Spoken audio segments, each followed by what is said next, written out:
termasuk tipe orang tua sama Bu Wahyu ya. Saya tipe orang tua yang picky gitu. Kalau misalnya hobi yang kayak tadi misalnya mancing ya sudahlah misalnya ya, atau hal yang tadi sekedar YouTube atau apa itu saya akan support. Tapi kalau begitu yang kayaknya tuh berbahaya menurut saya akan memberikan cari yang lain deh. Nah itu gimana Pak? Iya, memang itu ada kekhawatiran, itu manusiawi ya. Manusiawi, oke. Yang perlu kita sadari begini, saya punya pengalaman yang lain, anak saya yang lain, yang sudah menikah dan yang sudah lulus sarjana. Nah ini dulu waktu dia remaja, SMP ya, dia SMP-nya kan di SMP Negeri 8, dan satunya SMP Negeri 1, selisih cuma setahun. Nah saat itu anak saya rumah saya kan jalan Kaluran KM9, jauh kan posisinya. Lalu dia sudah pengen untuk bersepeda ke sekolahnya, tidak lagi ingin diantar orang tua. Ini kan ini jauh. Nah artinya saya nggak boleh. Nah istri saya juga nggak membolehkan. Cuma saya bagaimana untuk menanggapi anak seperti itu? Maka posisinya saya nggak masalah, tidak apa-apa, silakan untuk sepeda. Nah tapi sebelumnya kita harus berikan pengarahan apa yang menjadi kekhawatiran orang tua, itu harus ada solusinya. Yang dikhawatirkan adalah kecelakaan, kan itu yang jadi masalah. Apa yang terjadi harus kita latih dulu sepedaannya itu memenuhi syarat enggak untuk di jalan. Yang tahu nggak etika bersepeda, etika rambu dan etika harus bagaimana kita bersepeda itu. Umur kelas berapa Pak? SMP kelas 1. Oh masih kelas 1. Iya. SD baru ya? Lulus SD. Terima kasih Pak. Jadi itu yang harus kita tanamkan. Begitu juga pada saat yang lebih ekstrim lagi, anak saya waktu itu yang nomor 2, waktu itu adalah ingin sepeda ke Baron, bayangkan. Pantai. Iya. Ke Baron. Sama teman-temannya. Naik kendaraan udah 4 jauh lama banget Pak. Aduh. Saya perbolehkan aja, tapi lewat tadi sudah fix nggak safety dia. Nah jadi kita harus jangan asal melarang kepada anak. Itu kayak kalau bapak-bapak dia Pak. Ya justru kita punya sikap untuk kasih kepercayaan, tapi harus diberi bekal. Bekalnya apa? Ya dia akan perhatikan terhadap apa yang kita ucapkan, apa yang kita maui, dengan catatan tadi bahwa dia mampu untuk ini, barulah kita berikan. Tidak asal membolehkan. Maka proses ini harus panjang tadi. Panjangnya apa? Kedekatan kita terhadap anak untuk intensif melatih dia. Maka jadi orang tua itu bukan sebagai pemerintah, sukanya merintah-merintah. Dan yang kedua polisi, melarang, ya kan? Jangan menjadi polisi. Maka yang berikutnya kita harus apa?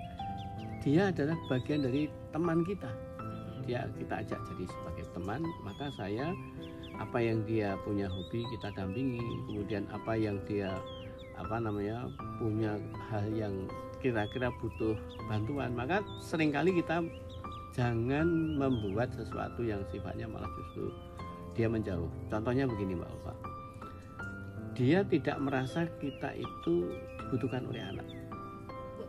Jadi anak itu biasanya ketika sudah SMP merasa nggak butuh orang tua dalam artian untuk kedekatannya.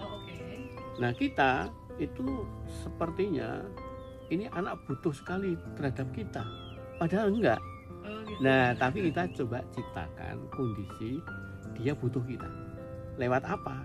Nah salah satunya adalah ketika yang sifatnya adalah pertimbangan-pertimbangan, mereka kan perlu pertimbangan sebetulnya. Nah kita sebelumnya sudah dipercaya dulu pada anak kita untuk hal-hal yang memang taktis. Contohnya misalnya dia kan suka nyepeda, apa yang ketika di jalan itu ada trouble. Nah saya sebagai orang tua biasa melakukan perbaikan sepeda, bengkeli sepeda itu saya kerjakan sendiri. Nah kita ajari itu, jadi dia akan merasa butuh. Kalau ininya rantainya los, gimana caranya? Kalau ini kita sebagai orang tua harus menjadi yang bisa dibutuhkan anak. Nah rasa kebutuhan terhadap anak ini kan sesuatu yang membuat mengikat dia.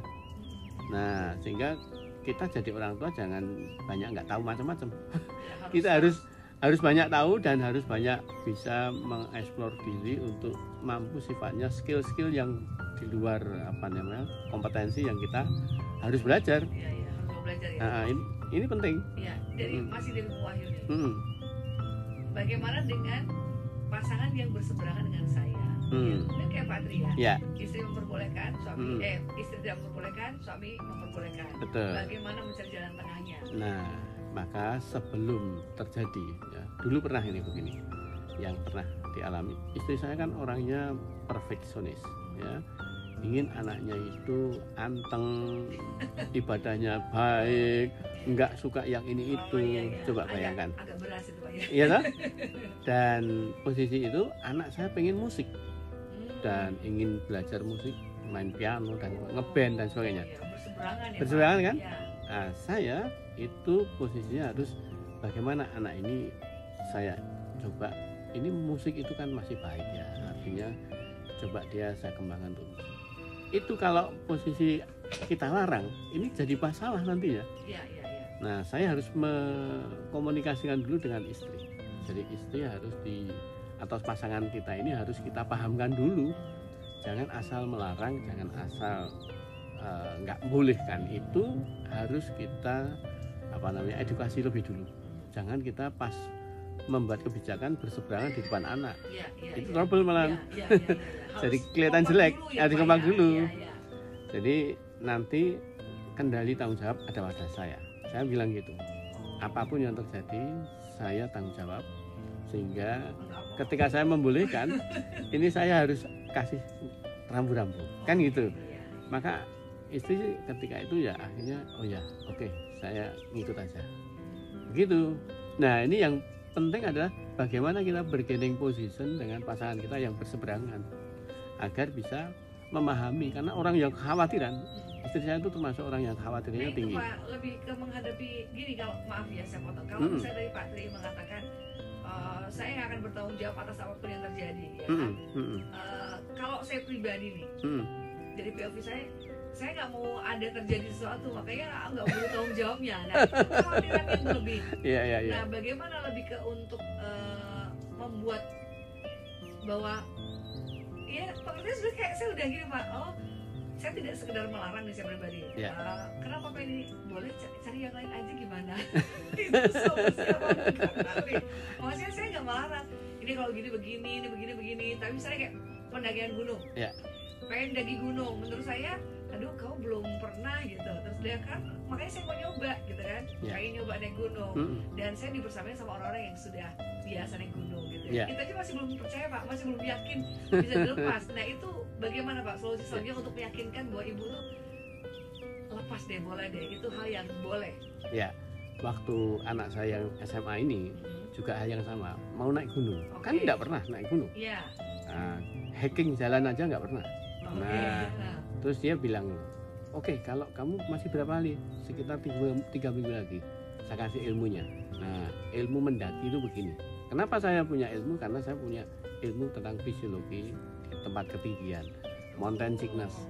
Kemudian yang saya juga terapkan, bagaimana kamu ketika ini harus latihan juga namanya fisik, jalan kaki. Saya ajak jalan kaki, ya, karena saya hobinya jalannya.